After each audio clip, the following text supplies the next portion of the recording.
Good evening, everyone. Thank you all very much for being here. There is something electrifying about being in a room full of overwhelmingly women who are eager to engage in the democratic process openly and without fear, as if this is an intrinsic human right which we hold, because it actually is.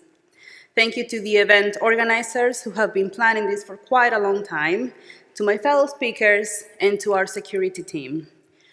Particular thanks to the University of Oxford for its commitment to uphold women's rights to free speech, freedom of thought, freedom of conscience, freedom of assembly, and freedom of association, as they are already enshrined in the Human Rights Act of 1998.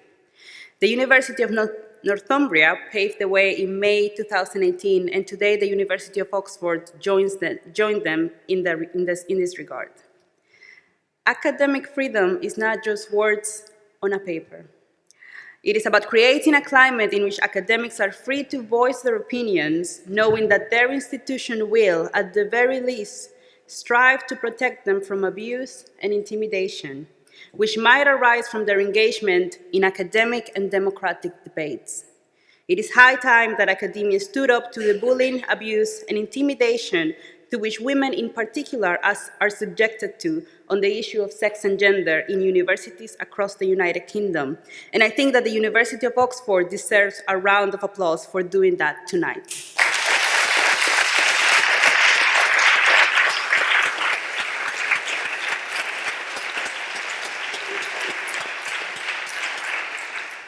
So my name is Raquel, and I am here representing the feminist political campaign Women's Place UK. Alison has already spoken to you about who we are and what we want, and I just wanted to say that it is a great honor for me to stand here tonight representing Women's Place UK. The campaign has given me quite an education, which is not what I set out to do when I came here from the Dominican Republic, but it has managed to give me an education not only on public policy and sex and gender, but also on determination, strength, and courage. So thank you. I am here to talk to you not only as a representative of Women's Place UK, but also as a woman, a Dominican woman, who has spent the past 10 years of my life inside women and gender studies departments in academia. As an undergrad, I minored in women and gender studies. I completed a master's degree in women, gender, and sexuality studies. And right now, I am a member of the Center for Gender and Violence Research at a university which shall not be named. Let's call it Voldemort University. And I know the drill. You hear someone say that they are a gender studies major, and you internally brace yourself for the nonsense that is about to come your way. I do it too. But truth be told, even though this is very much my academic field and expertise, I have become ashamed of saying that I am a gender scholar, and I apologetically make it clear that my scholarship is centered on violence against women, not theorizing about how empowering it is to go to the strip club or to have a sugar daddy. Your scholarship field has gone array when the first thing that people think about is blue hair. So I tell people that I study violence against women. And I tell myself that I'm not a gender scholar because I have endeavored to enhance my classroom training with professional opportunities which put women and girls' lives front and center, such as shelter works and the Ministry of Women. So please feel free to keep the jokes and the puns coming at the expense of my field. I assure you that I take absolutely no offense, and I might even join you in having a laugh at our expense. But there is something deeply sad about the way that women and gender studies is regarded today, because drawing genderbread persons, compelling speech at the beginning of each academic year through the enforcement of pronouns and convoluted language, which no one can understand, is not why women set up women's studies as a scholarly field. I will argue that it is a testament of the devaluation of women's experiences and knowledges and knowledge which has led to this point. In Women's Studies, the Basics, Professor Bonnie Smith heralded the advent of women's studies as a transformative period within academia. And listen to how she describes it. She says, women's studies is arguably the most revolutionary new field of intellectual inquiry of our current age. In its simplest forms, women's studies bring all of women's experience under the scholarly microscope, subjecting it to the most advanced scientific methods available in the university. Researchers dig up facts and develop insights about the experience of women, and teachers and students look at the findings coming from an array of disciplines, processing them and often perfecting them. Women's studies programs include almost every perspective, from the natural sciences to the social sciences, from law to the arts. This breadth makes women's studies the most wide-ranging of academic fields. Its rich diversity provides the judgment, research, and energy of a broad group of scholars and students eager to advance the discipline. Women's studies is a global undertaking. Although some point out that in the 1970s and the eras of revolution left by the 1960s in the United States, that it started women's studies, some scholars might date the scholarship, which particularly focused on centering women's experiences and thoughts, back to the 1920s, with some particular female professors who set out to do just that. Larger institutional frameworks be damned. That being said, women's scholarship and theorizing about our lives and experiences as women has always existed across cultural differences. In this regard, it is important to clarify that women's studies is not so much a novelty as it is a formality. The difference resides in the fact that prior to the creation of the field, the construction of knowledge and theory, which had previously been ignored and dismissed, finally managed to infiltrate a formal structure of power, academia. Nevertheless, even though we had barely set a foot on the door, for a very long time, women's studies continued to be trivialized and mocked. People, notably fellow scholars, would argue that my academic field was nothing more than gynecological politics, which I happen to think is a pretty awesome name for a punk rock band. So anyone at the pub tonight who wants to set that up, just let me know. But we had to prove as a scholarly field, that what we were doing both had meaning and transcendence beyond ourselves. And that we were theorizing the political personal experiences of women globally. The field is made up of the social sciences, the arts, women in politics, sex roles, everything. With ample room to trouble this idea, women's studies sought to apply academic rigor to the idea that that thing that happened to that woman, that's not an isolated incident, that happened to other women as well. And then that's how we create this sort of collective understanding of the realities of women, which is perhaps why the sharp turn towards individualism and neoliberalism may feel to some like such a particularly sadistic slap in the face. Imagine environmental studies becoming the academic arm of the oil companies.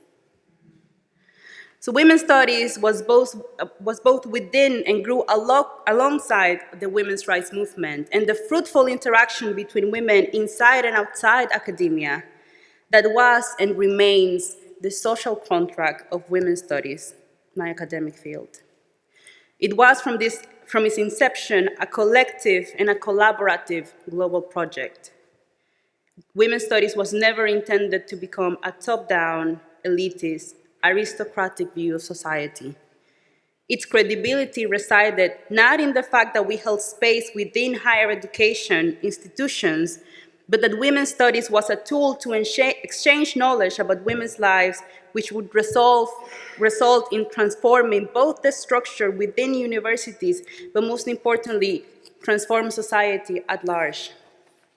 Smith argues that valuing information about women and appreciating the contributions of women to the classroom marked a drastic alteration in intellectual hierarchies. Male and female students alike became able to challenge sexist cliches.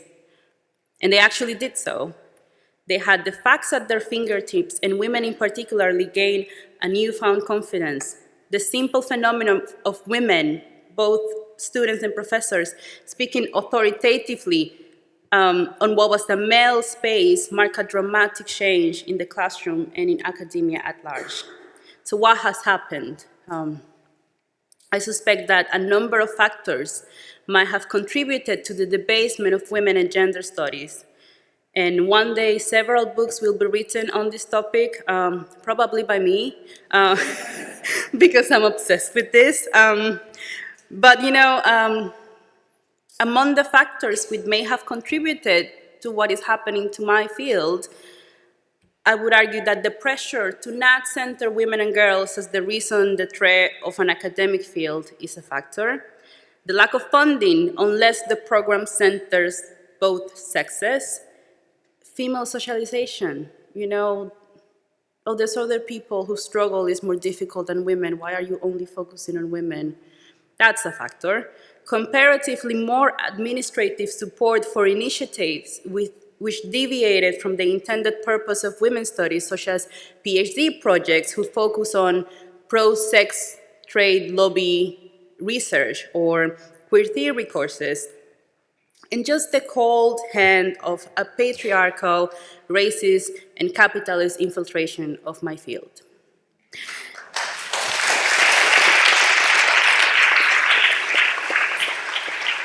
Particularly among those factors is the infiltration of postmodernism and queer theory, which is fundamentally at odds with the collective nature of women's studies. As Carla Mantilla argued in her seminal Off Our Backs essay, Let Them Eat Cake, published in 1999, the entire postmodernist project in academia is anathema to our field. So why the increased pressure to subsume one into the other? Whereas feminism argues that the personal is political, in postmodernism, the personal is only and exclusively the personal. The inception of women's studies into academia as a scholarly field came fresh off the heels of a vast social change and upheaval in the Anglo-Saxon countries where it started formally. And just at a time when the experiences and the ideas of women and people of color had begun to create a presence within academic institutions, in comes an effervescently popular theory which begins to permeate most social justice fields. For the optimists in the room, it might be good to know that, as Mantilla argues, this is not the first time that this has happened. She argues, right after the first wave of feminism in the 1920s, when women had made some advances, had gotten the vote, and began to gain access to academia, another nihilistic kind of theorizing became the rage in academia: relativism and existentialism. Again, just when women were trying to gain access and to articulate our points of view, suddenly, nothing was meaningful anymore. Everything was relative. Meaninglessness was lauded as high theory. I suggest that postmodernism is nothing more than the new relativism, and that relativistic theories emerge as a new line of defense when power structures are becoming threatened. It is a very insidious and crafty defense because it mounts the words of liberation while simultaneously transforming them into meaninglessness. The real agenda is marked as clever obfuscation to preserve the status quo by rendering dissent meaningless and ineffective, unable to gather any social and political power. Notwithstanding postmodernism's purported intention to deconstruct social norms and by doing so make way for changes, its actual effect is to atomize people's experiences, obliterate the potential for solidarity, silence articulate and forthright speech, and render passionate convictions meaningless. Hence, we find ourselves in the year 2019 questioning what is a woman. Although I agree with Mantilla's assertion, I see something else which is far more sinister in the way that postmodernism has emptied out the meaning of my field. What happens when you combine inaccessible language and rituals, the obliteration of collective solidarity, and access to state power? You get an aristocratic view of social justice. We create the public policy. We police the language and behavior of the citizenry through policy capture. We hijack women and gender studies so that we can claim that this is all emanated from the women in academia, while being entirely unaccountable. These dynamics are not merely undemocratic, they are imperialist and elitist, the antithesis of the Women's Studies project. The marginalization of a class, and particularly of a sex-based analysis, the centering of symbolic gestures which seek to only benefit the individual at the expense of others, and the blatant theft of radical feminist theory to be diluted for mass consumption is nothing more than an academic coup. And how dare they? My academic field is not a joke. It is the usurpation and betrayal of our purpose which is to be condemned and derided. Which is why I argue, as a final plea, that it is imperative that among the aims of this renewed vigor and sense of urgency which we feel here tonight, and within the women's rights movement here in the UK, that among our aims we remember that women's studies was and is our academic field. I argue that aside from political campaigns and wonderful meetings and policy changes, we should also strive to rebuild that loop between women on and off academia through women's studies, a loop which focuses on the collective and the collaborative, which saw women's experiences as vital instead of as second class, and which was unapologetic about the importance we placed on our political project. I argue that it is imperative that we harness the energy, the rage, the strength, and the courage of our current moment, because the time has come for us to take our academic field back. Thank you.